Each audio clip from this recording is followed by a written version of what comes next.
Hey there, good evening. Nice to see you. It's always nice to see you. It's time for the Bronx Buzz. This is BronxNet's program where we talk to reporters and writers and editors, journalists of all kinds, so you can kind of find out what's going on behind the scenes of the scenes that we all read about. In our second segment today, a wonderful story about a mural in one of the Bronx hospitals, and you'll see that it's a larger project than just a painting.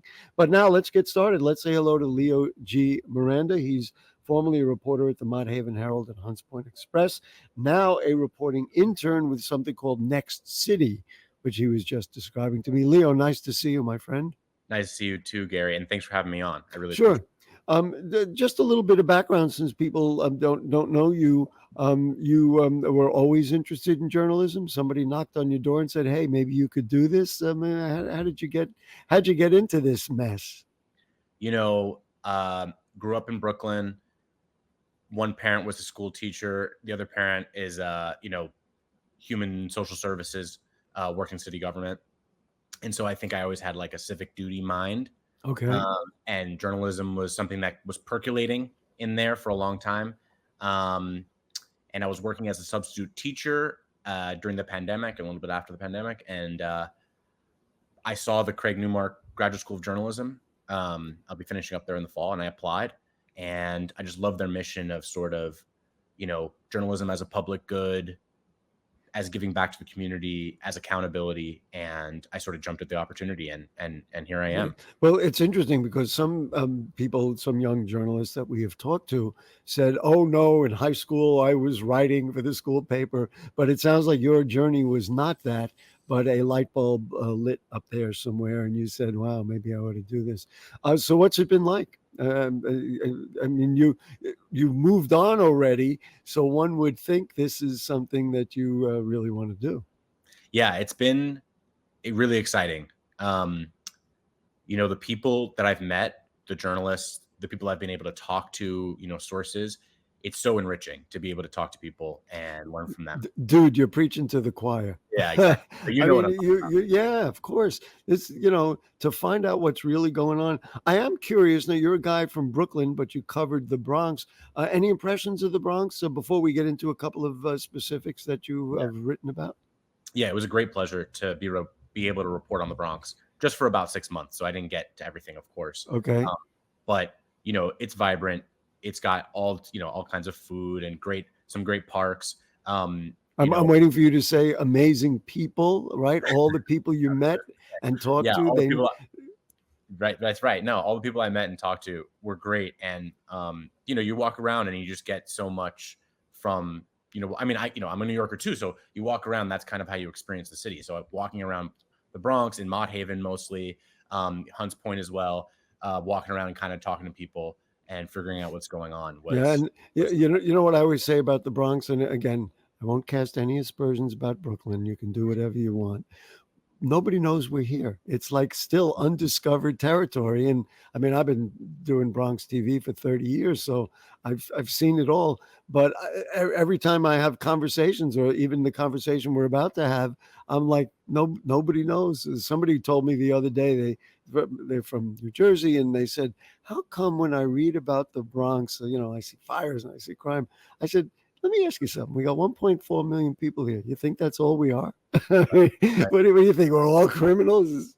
Anyway, listen, I thought this was fascinating for a couple of reasons. You wrote a story called "The Push Is On for a Community-Driven Pedestrian Bridge Linking Hunts Point and Soundview." What I found was fascinating is the idea came from one person, somebody named Derek Holman. Tell us a little bit about what this proposal is and, of course, where it came from. Yeah, that's right. So Derek Holman, he's a resident of Soundview, and just a Bronx guy. Right, just a Bronx guy. He's now subsequently on the community board in District 9, so Soundview's community board. Okay.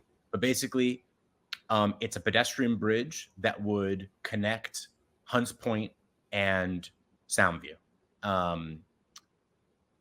From Hunts Point Riverside Park, it's a small little park right on this industrial strip along the Bronx River, and it'll go over to Soundview. Sort of the top of Soundview Park is where it would connect. And Soundview Park's this huge, really lovely park. I'm sure many of you listen.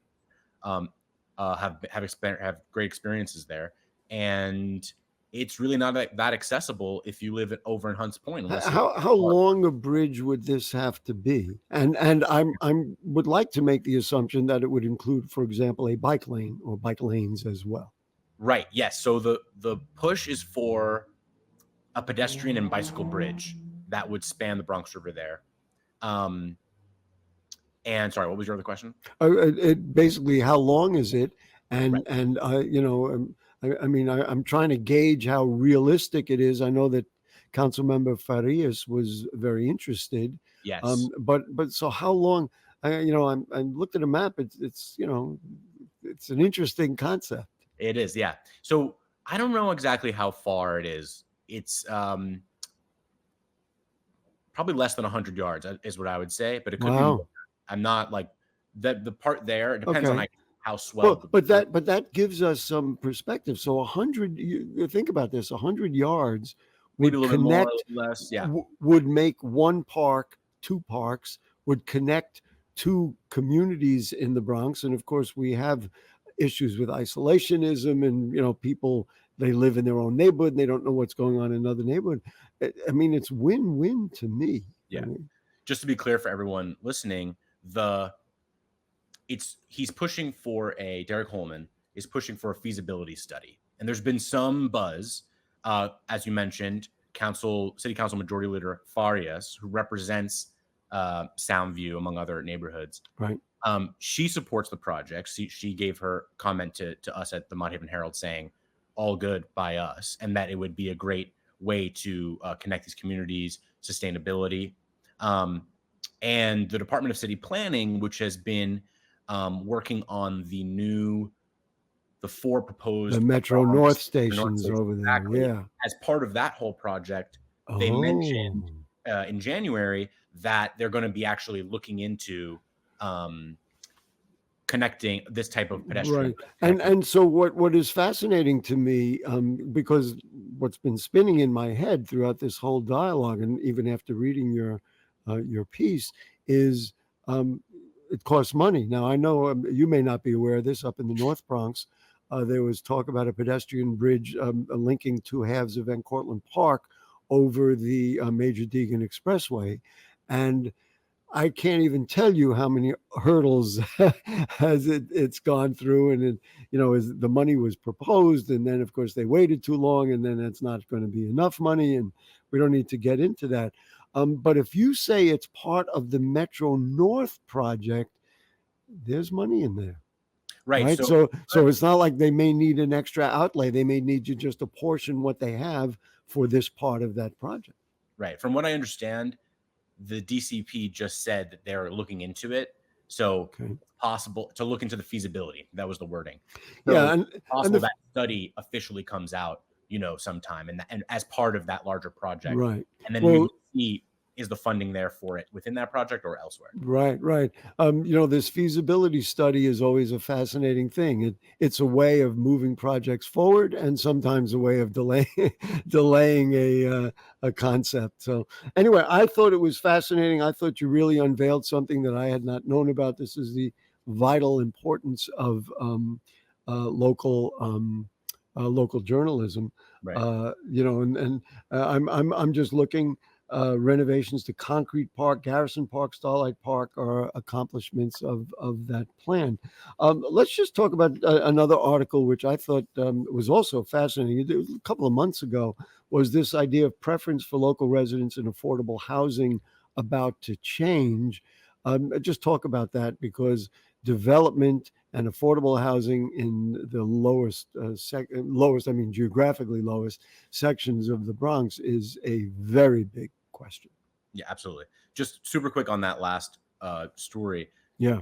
The one thing I also wanted to bring home was in Hunts Point, for people who live there, they know this, there's not many parks. It's only about 3% of the land area of Hunts Point and Longwood are green space. So it wouldn't greatly increase. And that's sort of what that's what I said. Make one park, two parks, and certainly for the people in that part of the Bronx to have access to the huge Soundview Park, of course, would be great. Anyway, back to affordable housing. So on this story, I co-reported it with another colleague of mine, Christine Zeiger, brilliant reporter, check her out on the Mott Haven Herald and Hunts Point Express. She does great work there. And basically for this story, we're talking about the New York City housing lottery. So that's the one where you apply online. They kind of pick your name out of a hat. You have to be eligible, be it, with your income level, amount of people in your household. There's a couple other requirements, right? So it used to be for many, many years, 50% of the units in any one of these buildings could be held for people in the district, right? So if you're applying for if you live in Mott Haven and you apply for a building in Mott Haven, there's 50% of those units in that building that would be set aside. For you. This of course is very, very important in particularly in this neighborhood. Right. So like you would be able to apply for those units, which are going to be within a smaller pool of applicants, right? So because of the settlement, city settled with a federal lawsuit. That number, because of the settlement, that number of the 50% number is now going to be reduced to 20%. In a few years, it'll be reduced further to 15%. Basically, you couldn't see it on camera at that moment, but Gary just took a very big sigh. So basically, the lawsuit, which was called Winfield versus the City of New York, the plaintiffs, in the end, at least, were two Black New Yorkers who basically the lawsuit alleged that the community preference policy, which is that policy that we're talking about, the 50% being held for people within the district, basically promoted segregation. It had a segregatory effect on. I'm going to do my checkbox on that. Yes. So, the way I understood it was, if you live in an area that's historically low income, you don't have much income, and you would like to live in another area, the only way you might be able to move into that area that's a very high income area might be through something like the New York City housing lottery. Therefore, if 50% of those units are held for people within the district, maybe you got a better chance. We're going to run out of time. I will just recommend anybody who wonders what it looks like down there, just go look at the Bankside project and so many other projects. If you drive south on the Major Deegan and look to your right, you'll say, wait a minute, this didn't used to look like this. And then you get some of what Leo is talking about. Listen, Leo, good luck at Next City. We're going to look for more of the stuff that you write. And certainly if you have anything about the Bronx that you think we're interested in, make sure we see it. We want to know what you're doing because you are one of the great young reporters that we need desperately in our borough. Thank you so much for your time. Thank you so much. And I implore everybody, if you want great young new reporters, look at Mott Haven Herald, Hunts Point Express. They've got a whole team of people who are following some of these stories as we speak. And we've had many of them on the air and we'll continue to do so. Leo, Miranda, great. It's a pleasure to meet you and pleasure to have you on the Bronx Buzz this evening. Thank you so much, Gary. I really appreciate it. We're going to take a short break. And as I said, a mural in a hospital. Why are we taking the time? You'll see in a moment. Don't go away.